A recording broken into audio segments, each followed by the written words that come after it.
بسم الله الرحمن الرحيم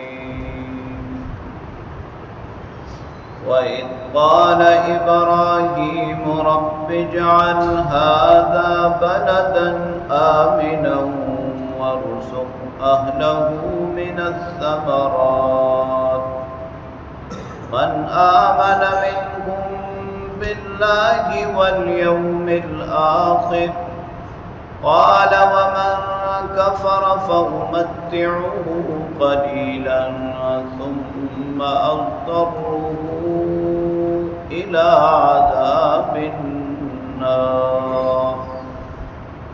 وبئس المصير صدق الله وصدق رسوله النبي الكريم۔ سورہ بقرہ کی آیت نمبر 126 کی تلاوت آپ نے سماعت کی۔ ترجمہ سماعت فرمائیں۔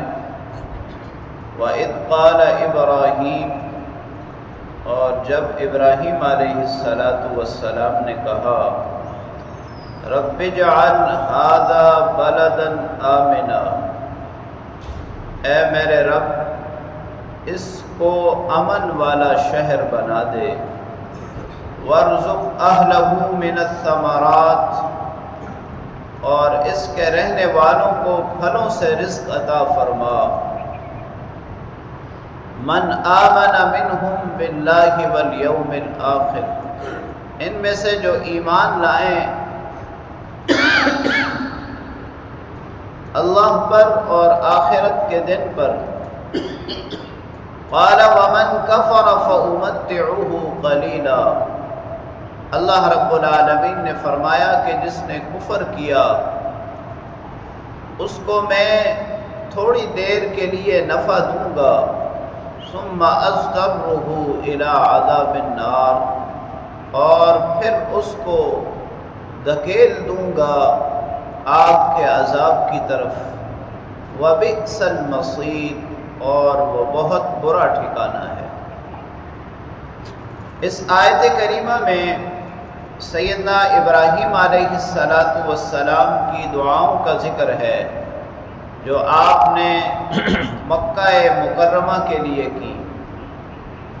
اللہ رب العالمین نے جب حضرت ابراہیم علیہ السلام کو حکم دیا کہ اسماعیل علیہ السلام اور ان کی والدہ کو اس بے آب و گیا سرزمین میں چھوڑ آئیں، اس وقت مکہ ایک صحرا تھا، پہاڑوں کے درمیان اور چٹیل میدان، جس میں زندگی گزارنے کی کہ کوئی وسائل اور کوئی سہولیات موجود نہیں تھی۔ ابراہیم علیہ السلام کی پہلی دعا تو یہ تھی یا اللہ اس کو شہر بنا دے، یعنی یہ جو بیاباں جگہ ہے، پہاڑ ہیں، ان کو شہر بنا دے۔ اللہ رب العالمین نے ابراہیم علیہ السلام کی دعا کو قبول فرمایا اور مکہ مکرمہ کو نہ صرف شہر بنایا بلکہ شہروں میں سے بہترین شہر بنا دیا۔ دوسری دعا یہ تھی کہ یا اللہ اس شہر کو امن والا بنا دے۔ اللہ رب العالمین نے دنیا کا سب سے پرامن ترین شہر بنا دیا کہ جہاں انسان تو انسان، حیوانات، چرند پرند، حشرات الارض بھی محفوظ ہیں۔ تیسری دعا ابراہیم علیہ السلام نے یہ کی کہ یہاں کے رہنے والوں کو پھلوں سے رزق عطا فرما۔ حالانکہ اسباب و وسائل اور ظاہر کے اعتبار سے اس دعا کی قبولیت کے کوئی اثرات نہیں تھے، لیکن اللہ رب العالمین نے اس دعا کو بھی قبول فرمایا۔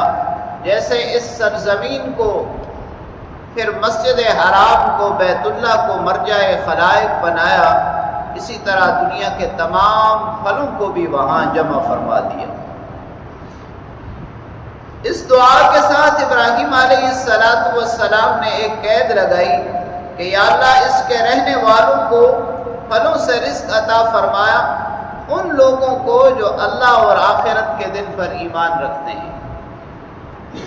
اس کی وجہ مفسرین کرام نے یہ بیان فرمائی کہ اس سے پہلے ابراہیم علیہ السلام نے اپنی اولاد کے لیے دعا کی، اللہ رب العالمین نے فرمایا کہ میرا وعدہ ظالموں کو نہیں ملے گا، میرا یہ عہد اور یہ اعلان ظالموں کو شامل نہیں ہوگا۔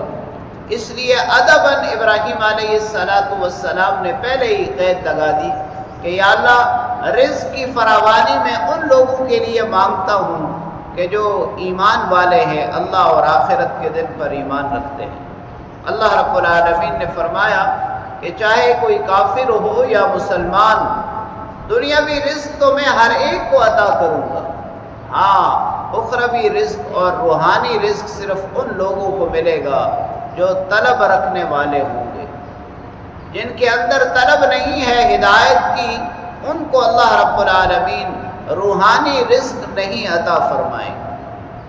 اس لیے اللہ کریم نے واضح فرما دیا کہ چاہے ایمان والے ہوں چاہے کفر کرنے والے ہوں، دنیا میں تو رزق عطا کروں گا، ہاں کافروں کا انجام یہ ہوگا کہ ان کو جہنم کی طرف مجبور کر دیا جائے گا، دھکیل دیا جائے گا، اور وہ بہت برا ٹھکانہ ہے۔